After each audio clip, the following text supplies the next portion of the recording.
मैं राजेश सिंह, हलिया ब्लॉक के दो गांव हमारे हैं, बैधा और गढ़वा। जी। आज आप लोगों ने कार्यक्रम किया था, एक बैठक किया है क्षत्रिय समाज की। क्या है प्रकरण, किस लिए किया, क्या योजना है? हमारी योजना है 12 अप्रैल को हमारे राष्ट्र नायक राणा सांगा का जन्मदिन है। उस दिन हम एक विशाल हिंदू समागम करना चाहते हैं। उन्हीं के जन्मदिन पे हम लोग सब लोग गोष्ठी करेंगे, शौर्य का प्रदर्शन करेंगे और विचार गोष्ठी रखेंगे अपने भाइयों और अग्रजों अनुजों के साथ। गोष्ठी एकमात्र उद्देश्य है या फिर इसके पीछे कोई और कारण है? अभी कुछ दिन पहले एक सपा के सांसद द्वारा हमारे राष्ट्र नायक राणा सांगा, जो मुगलिया सल्तनत के प्रणेता बाबर के खिलाफ कठोरता से युद्ध लड़े थे और हमारे पूरे भारत वंश के भगवान राम और कृष्ण से लेकर अभी तक के इतिहास में राणा सांगा से बड़ा वीर पराक्रमी शायद ही कोई हुआ है। तो ऐसे राणा सांगा पे इन्होंने कीचड़ उछालने का प्रयास किया, अमर्यादित अभद्र टिप्पणी किया लोकसभा में। उस पर पूरा भारत, पूरा हिंदू समाज और पूरा नायकों को पूजा करने वाला, अर्चन करने वाला जो समाज है, वो किसी भी जात का हो, वो सब उद्वेलित है, दुखी है। उसी को हम लोग प्रतिकार करने के लिए, उस पर मंथन करने के लिए, उसका कठोरता से जवाब देने के लिए एक मंथन करेंगे, विचार करेंगे और गोष्ठी करेंगे। राणा सांगा जी के ऊपर आरोप ये है कि उन्होंने इब्राहिम लोदी को आमंत्रित किया था। तो क्या लगता है कि जो लोग इस तरीके का तर्क वितर्क कर रहे हैं उनको इस चीज का ज्ञान नहीं है? नहीं, बिल्कुल वो मूर्ख और अज्ञानी हैं। वो भारत के शौर्य परंपरा से अनभिज्ञ हैं। और मैं तो इतना ही कहूंगा कि उन सबको और उनकी पार्टी को, जिसके राष्ट्रीय अध्यक्ष ने इतिहास का पन्ना पलटने के नाम पर उनका समर्थन भी किया है, तो इन सभी को पूरा इनका इतिहास फिर से पढ़ना चाहिए। उसी इब्राहिम लोदी को राणा सांगा ने दो दो तीन तीन बार पटकनी दिया था, वो भी अकेले। तो उनको किसी को इनवाइट करने की, बुलाने की जरूरत नहीं थी। वो करीब 100 युद्ध लड़े और किसी भी युद्ध में नहीं हारे थे। और उन्हीं के नाम ये इतिहास भी दर्ज है कि बाबर की तोपों के सामने क्षत्रियों का कलेजा लगा के उन्होंने तोपों का मुंह बंद करा दिया था।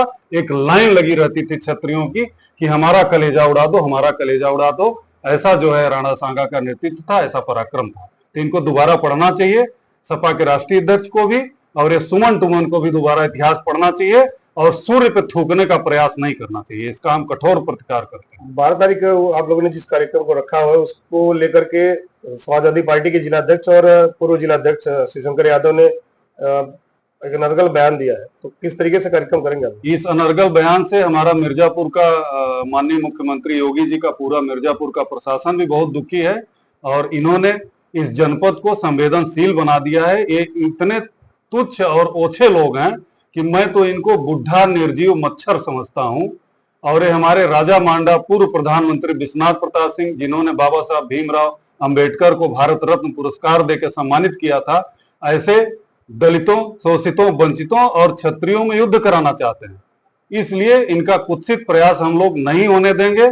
और उन्हीं राजा मांडा के दिमाग की, उन्हीं के प्रताप की, और मैं तो कहता हूं कि उन्हीं की पनही के उपज हैं सपा पार्टी और इनके मुल्ला एम सिंह, और उन्हीं का ये पूर्व अध्यक्ष है। तो इसको हम लोग तो किसी स्तर का मानते नहीं है। अभद्र टिप्पणी के लिए, ये ललकारू भाषण के लिए, ये जलाने, काटने और मरने की बात करने के लिए इनकी पीढ़ियां याद करेंगी कि जो एक रोष हिंदुत्व का उत्पन्न होगा मिर्जापुर में, वो ऐतिहासिक, अद्भुत और अद्वितीय होगा। क्या संदेश देंगे उस दिन?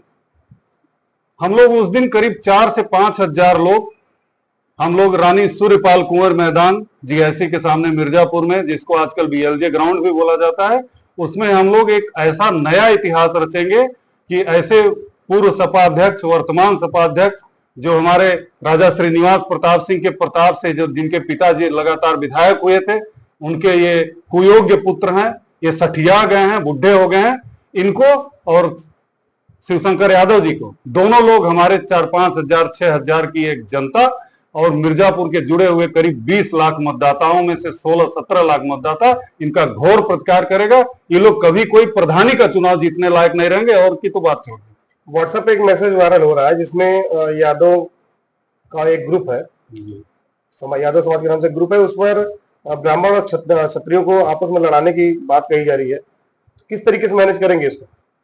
मैं तो वहां मंच से भी बोलूंगा, आज भी मैं बोल रहा हूँ, आपके भी सामने बोल रहा हूँ कि भगवान कृष्ण जी क्षत्रिय वंश में पैदा हुए थे। उनका पालन पोषण एक अहीर के यहाँ, यादव के यहाँ हुआ था। ये पूरा विश्व जानता है, पूरा गीता जानती है, पूरा महाभारत जानता है, पूरा भारत जानता है, भारत की आजकालीन परंपरा भी जानती है। तो अहीर और क्षत्रिय का जो भेद कराने का जो मुलायम सिंह और अखिलेश अब्दुल्ला का जो योजना है, वो कभी फलीभूत नहीं होगा। हमारे मध्य प्रदेश के मुख्यमंत्री मोहन यादव जी उसके उदाहरण हैं, जो राष्ट्रवाद और राष्ट्र नायकों के सम्मान में 24 घंटे खड़े हैं। और हम लोग, भूपेंद्र यादव जी राष्ट्रीय नेता जो है भारतीय जनता पार्टी के, हमारी एक महान परंपरा रही है, यादव कभी देशद्रोही नहीं हुआ है। तो जो मुलायम सिंह और उनके ये कुपुत्र अब्दुल्ला जो है, अखिलेश जी जो प्रयास कर रहे हैं, इसका भी हम लोग कठोर जवाब देंगे। और यादव, क्षत्रिय और हरिजन सब लोग मिल के जो है राष्ट्र नायकों का सम्मान करेंगे और इस धरा को जो है पूर्ण धरा में परिवर्तित करेंगे। ऐसा मेरा की जो आप कार्यक्रम कर रहे हैं उसमें सिर्फ क्षत्रिय रहेगा, फिर समस्त नहीं, कोई क्षत्रिय की बात ही नहीं है। हमारा हरिजन भी रहेगा, हमारा पासी भी रहेगा, हमारा नाऊ रहेगा, कहार रहेगा, अहीर रहेगा, गडरिया रहेगा, समस्त समाज रहेगा। और हमारे जो है भगवान राम ने जिनको बोला था कि विप्रम प्रतापम मम राम नामम, विप्रम प्रतापम धरणी धरोहम, विप्रम प्रतापम अजिता जितोहम, विप्रम प्रतापम मम राम नामम, ऐसे विप्रों का भी पूरा का पूरा योगदान रहेगा। और मेरा ये विचार है, मेरा एक कठोर वचन है कि उस 5,000 की जनता में 2,500 हमारा मिर्जापुर का विप्र समाज भी रहने वाला है। तो ऐसा हम लोग कार्यक्रम करेंगे, ऐतिहासिक, अद्भुत और अद्वितीय कार्यक्रम होगा। इस कार्यक्रम के बाद इस गिरजापुर की जनपद में ऐसे तुच्छों को कभी कोई जो है प्रोत्साहन नहीं मिलेगा। ऐसा हमारा प्रयास है, वचन है।